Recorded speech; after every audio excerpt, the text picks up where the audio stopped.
Hello everyone. Welcome to another video. Hope you're doing great.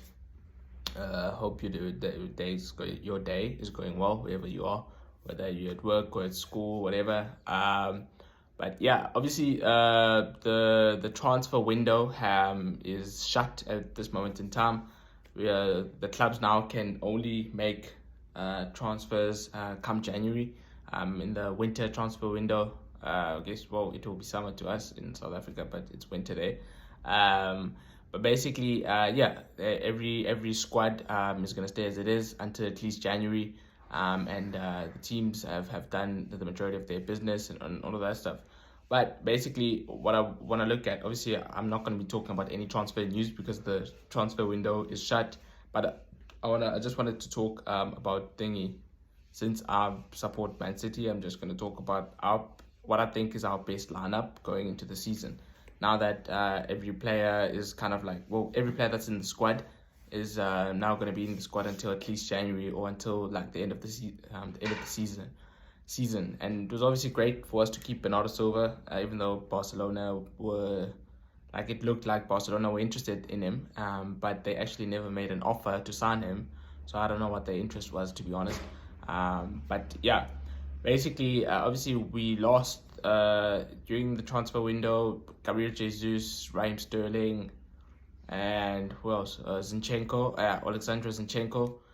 Those guys left. Zinchenko went to Arsenal. Zinchenko and Jesus went to Arsenal, and Sterling went to Chelsea. And then we sold a lot of young players, like a lot of youth players, and we actually made a lot of cash from that. So I guess it's great business by the club. Oh, we also lost Fernandinho because he retired. Well, no, he didn't retire, but he went back to Brazil. He basically left at the end of his contract because his contract ended in June. But actually, Pep wanted him to stay, but he wanted to play more games, and he was really he was getting old. So because he was 36 or 37 now, so now Pep, not that he didn't trust him, he didn't play him as much as he has played him in previous seasons.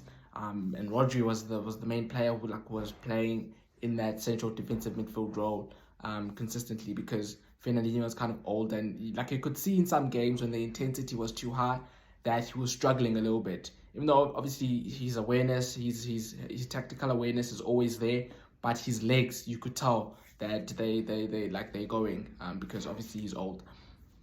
So we also lost Fernandinho. So that's what, four players. Yeah, Fernandinho, Zinchenko, Jesus, and Sterling, and then obviously brought in Haaland, Julian Alvarez from Argentina, and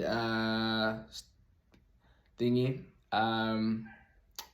Calvin Phillips from Leeds, as well as a goalkeeper. We also brought in a goalkeeper from the Bundesliga. His name is Stefan Ortega. Maybe some of you guys don't know, but we did bring in a goalkeeper because Zach Steffen, who was our second choice goalkeeper, left. I think he went to Middlesbrough in the Championship.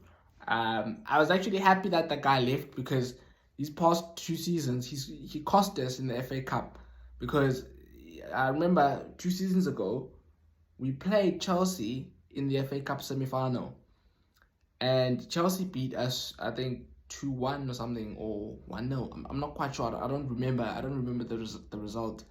But that guy, even though he had a good performance in that game, he made there was a stupid decision he made. I think Werner ended up scoring for Chelsea, but his positioning was bad in that situation. He kind of left a gaping hole in his near post, and then that's how Chelsea scored the goal, and we ended up winning the game. I get it. In that game, we didn't really play well. We were kind of lethargic and all of that, but you never know. If he didn't make that stupid decision, we could have gone to penalties and we could have won maybe. So, and then last season, obviously that was one mistake. So I didn't really dwell too much on it. Last season in the FA Cup, again in the semi-final against Liverpool, this guy dwells too much on the ball, and then Mane pressed him, gave the ball away. Liverpool scored, and that was basically the first goal for Liverpool. Liverpool ended up beating us in the game 3-2. And even though we had chances in that game when we probably should have finished the chances that we had, the error he made basically gave Liverpool a great start to the game, where if it didn't make it, it would have still been 0-0, and we would have maybe been more competitive in the game. I get it. The other two goals Liverpool scored, they were great goals from them, but that one goal, that opening goal, see, an opening goal in a game is very important because it can kind of swing, like it can turn a game on its head in terms of how the game is going to go. So I was happy that he left, even though he left on loan. And we have a new goalkeeper, Stephen Ortega. Obviously, we haven't really seen him play, but I have watched him. I have watched some clips of him, and he looks pretty good, to be honest. And he looks pretty good with his feet as well. It's not just his shot stopping ability where he looks really good. He also actually looks pretty good with his feet as well. And obviously that's what Pep requires from goalkeepers. He wants a goalkeeper that is a ball playing goalkeeper that's very good with their feet. So I think yeah, I'm happy with that. Obviously, only time will tell whether it's going to be a good signing or not. But I think I'm quite happy with that, to be honest. And then obviously, yeah. So those are the players really that we brought in to replace the ones that left. So obviously, this season we have changed the way we have been playing in the past 2 seasons, because the past 2 seasons we've been playing with a false 9. Now we're playing with a centre forward instead of a false 9. So we kind of changed the way we've been playing, because like in the past 2 seasons, Foden was mainly deployed as a false 9, and then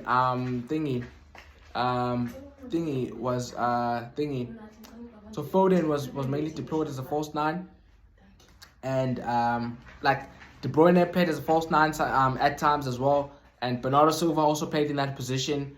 Who else did play there? Yeah, I think Grealish was deployed there a few times last season. So in the past 2 seasons, we have been playing with a false 9, and now we have changed that and now playing with a centre forward. That's why we brought in Haaland, we brought in Julian Alvarez, because both of them are centre forwards. Even though this guy Julian Alvarez is also capable of playing on the right or on the left. So he can play right wing and he can play left wing, because he did play those positions when he was playing for River Plate at Argentina, well, in Argentina, in the Argentinian league. And he also plays some of those positions when he plays for the Argentinian national team, because he plays for the Argentinian national team. So I think overall, I think we've made some great signings. We've obviously lost Sterling and Jesus, who are mainly deployed as wingers, but we've replaced them with strikers because we're changing the way we play. Like when we were playing with a false 9, we needed a lot of wingers because a lot of our creativity came from the wing positions, because we didn't have that player who was a big centre forward, or that player with like that centre forward with great movement who could basically toy with defenders and find space. We had Foden there who does not have those capabilities. He can hold the ball up well, he can drive with the ball, but he's not like a centre forward.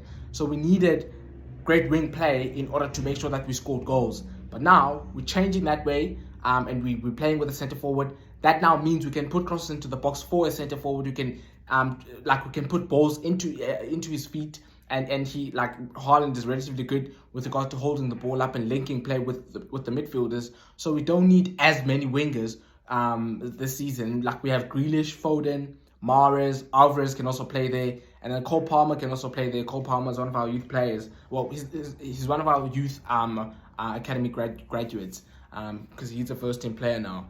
Even though, because he kind of like he's in the team every time.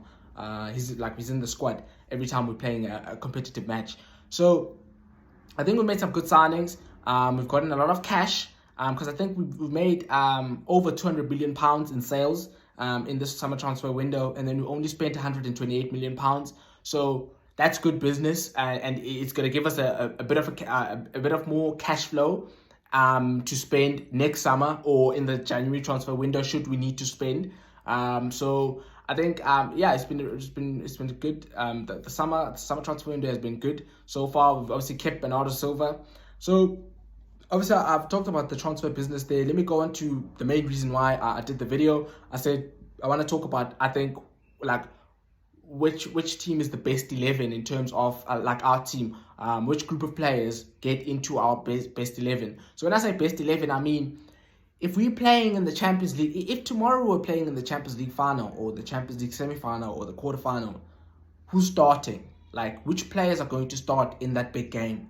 Or if we're playing against Liverpool and like they're only 1 point behind us, and we played 30 games, there's eight games to go before the season ends, and we need to win the game, or we can't lose the game, because if we lose, Liverpool go ahead of us. So I think, no, just listening to my dog. They trying to make sure that they're not like kind of chasing people in the street. But yeah, so that's what I want to look at in terms of which team is the best 11. So obviously there's a few givens with regards to which team is the best 11 when I talk about City. So the givens are Ederson in goal, Rodri holding midfield, De Bruyne, and Haaland. Those guys are pretty much going to start every big game we're going to play this season, unless they're injured. So I think those four are a given, basically. Those guys are going to start. If we're playing Liverpool, if we're playing Real Madrid in the Champions League, or Barcelona, or Bayern Munich, quarterfinal, semi-final, those guys are starting in terms of those positions. I think also Ruben Diaz at centre-back, because Pep really trusts Ruben Diaz. I think it's because like Ruben Diaz is a great leader in terms of the back line. He kind of organizes the team really well. So I think Pep really likes him in terms of playing him at centre back. And then so in terms of when I go through the whole 11, I think Ederson at our goalkeeper, Walker right back, Stones at centre back, and Diaz as well as Cancelo at left back. Now, I really like Walker mainly because Walker helps us tremendously when it comes to stopping counter-attacks. So the way we play with a high line because we dominate the ball and we want to impose ourselves in the game. But whenever we play against teams that have a lot of pace in behind, those teams can hurt us because, like, I don't care how good your defenders are, even top defenders say this, no matter how good you are, you don't want players with speed running at you.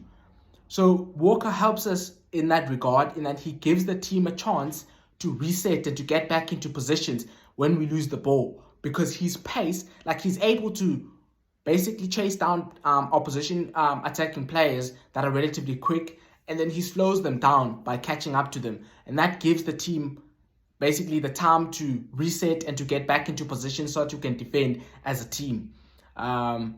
So yeah, I think Walker, I think is pretty nailed on to start in the big games as well. And then Cancelo, his creativity is really important when we're playing, because whenever we have the ball, he drops into midfield. Well, he doesn't drop, but he goes up into midfield, or he goes up into kind of left wing back, and then he kind of links the attacks like between midfield and the attacking line. So I think Cancelo is really important also in the way we play. So I think that's basically our back five in terms of the goalkeeper and the back four. It's Ederson, Walker, Diaz, Stones, as well as Cancelo. Now, Pep sometimes does play Laporte, and I've got no problems with Laporte playing. I prefer John Stones and Ruben Diaz because I think that's our best centre-back partnership or centre-back pairing in terms of the relationship between the two players. I think they really complement each other well, and they really play well together. Like whenever they play together, they really play well, seem to really enjoy defending and all of that stuff. Even though like Laporte is a great defender as well.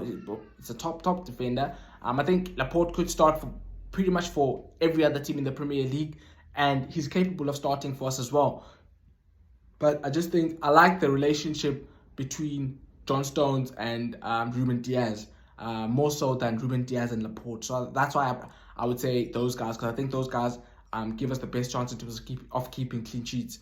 And then when you go to midfield, I think Rodri, De Bruyne, and well, actually, this is a tricky one. And the reason why I say it's a tricky one is because I think the addition of Haaland into the team really has kind of unlocked Gundogan. Gundogan seems to be really enjoying playing with Haaland, and there seems to be a great understanding between the two. in terms of the passes that Gundogan is giving Haaland. He's putting it right where Haaland wants it. So I think I really like the thingy. I really like the relationship between the two players. But on the flip side, I really like Bernardo Silva as well. In terms of like what Bernardo Silva gives you overall, in terms of his like intensity and his pressing and all of that stuff, I think he's really good. So I think pretty much I'd say Rodri, De Bruyne, and Bernardo Silva, because I just think Bernardo Silva is